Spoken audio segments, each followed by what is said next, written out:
ফের দাম বাড়লো পেট্রোল ও ডিজেলের। সেই দাম বাড়লো প্রতি লিটার পেট্রোল 40 পয়সা আর ডিজেল 20 পয়সা করে।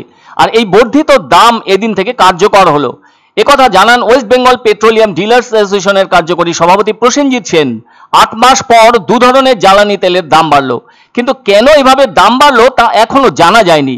তবে ভারত পাক উত্তেজনার পরিস্থিতির কারণে দামের প্রভাব হয়তো পড়বে বলে অনেকের ধারণা। তবে তা শুধু বাংলার জন্য কেন, এদিকে ক্রেতারা জানান দাম বাড়লে অসুবিধে হবে। ভারত পাক ঘটনার জন্য দাম বাড়লে তা দিতে অসুবিধে নেই, কারণ দেশ সবার আগে বলে অভিমত ক্রেতাদের। কলকাতার পেট্রোলের দাম বাড়ার আগে লিটার প্রতি দাম ছিল 105 টাকা 1 পয়সা এবং দাম বাড়ার ফলে সেই দাম হলো 105 টাকা 41 পয়সা। আবার কলকাতায় ডিজেলের দাম লিটার পিছু ছিল 91 টাকা 81 পয়সা আর দাম বাড়ার ফলে লিটার প্রতি দাম হলো 92 টাকা 1 পয়সা। এভাবে রাজ্যের অন্যান্য জেলাতেও দাম বেড়েছে দুই জ্বালানির। আলিপুরদুয়ারে পেট্রোলের দাম হয়েছে লিটার প্রতি 106 টাকা 61 পয়সা, বাঁকুড়ায় পেট্রোলের লিটার প্রতি দাম 106 টাকা 32 পয়সা। এই জেলায় ডিজেলের লিটার প্রতি দাম 92 টাকা 87 পয়সা। বীরভূমে পেট্রোলের বর্তমান দাম 106 টাকা 5 পয়সা। কোচবিহারে পেট্রোলের বর্তমান লিটার প্রতি দাম 106 টাকা 50 পয়সা। অদ্ভুতভাবে নতুন করে জ্বালানি তেলের দাম বাড়ায় পকেটে চাপ পড়লো আমজনতার। আর এই বর্ধিত দাম এদিন সকাল থেকেই কার্যকর হলো। জানা গেছে বিশ্ববাজারে অপরিশোধিত তেলের দাম কমেছে। ক্রুড অয়েলের দাম কমায় পেট্রোল ও ডিজেলের দাম কমে যাবে বলে আশা করছেন সাধারণ নাগরিকরা। অথচ দাম কমার বদলে উল্টে দাম বেড়ে গেল। মূল্য বৃদ্ধির বাজারে এভাবে আচমকা জ্বালানি তেলের দাম বেড়ে যাওয়ায় সমস্যায় সাধারণ নাগরিকরা। প্রসেনজিৎ সেন আরো জানান, গোটা ভারতে তেলের দাম বাড়েনি, শুধু বাংলায় বেড়েছে। চালানে দেখেছেন রাজ্য সরকারের করও বাড়েনি, খালি দেখেছেন বেসিক প্রাইস বেড়ে গেছে। সেজন্য কেন এর দাম বাড়লো তার ব্যাখ্যা তেল সংস্থার কাছে চাওয়া হয়েছে, সেটা এখনো জানা হয়নি।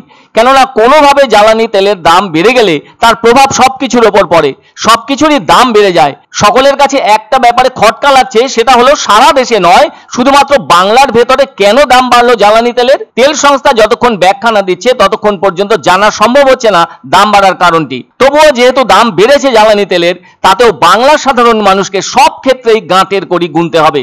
প্রতি লিটারে পেট্রোলের দাম 40 পয়সা বাড়লো, তাতে লক্ষ লক্ষ লিটার তেল বিক্রিতে অতিরিক্ত কত টাকা একদিনে বাড়তি লাগছে সেটা বোঝা অত্যন্ত সহজ ব্যাপার। একইভাবে এই দাম ডিজেলের ক্ষেত্রেও 20 পয়সা করে বেড়েছে, ফলে এক্ষেত্রে অনেক টাকা বাড়তি চলে যাচ্ছে গাড়ির মালিকদের পকেট থেকে। এর মানেটা পরিষ্কারভাবে পাওয়া যায়নি। আর একবার দাম বেড়ে গেলে সেটা কমে না।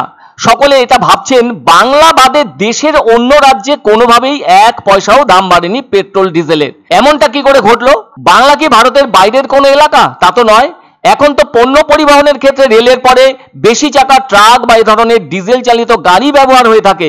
বাইরের রাজ্য থেকে আসা ট্রাকগুলি এই রাজ্যে পণ্য নিয়ে প্রবেশ করলে পরিবহনের ক্ষেত্রে কিছু বাড়তি চার্জ তো লাগবেই।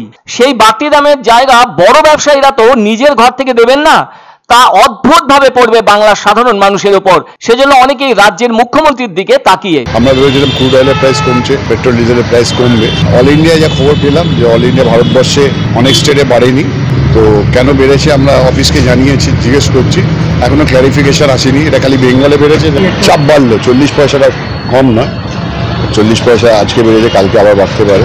সেনাদের যে দরকারি জিনিসগুলো সেগুলো তো সব আমাদের এখান থেকেই যাচ্ছে, আমাদের এটা দরকার। যদি সামান্য 40 পয়সা বাড়ে আমাদের কোনো আপত্তি নেই। গ্যাসের দামও 50 টাকা বেড়েছে, 850 ছিল 900, আরও হয়তো বাড়তে পারে, কোনো আপত্তি কিছু নেই।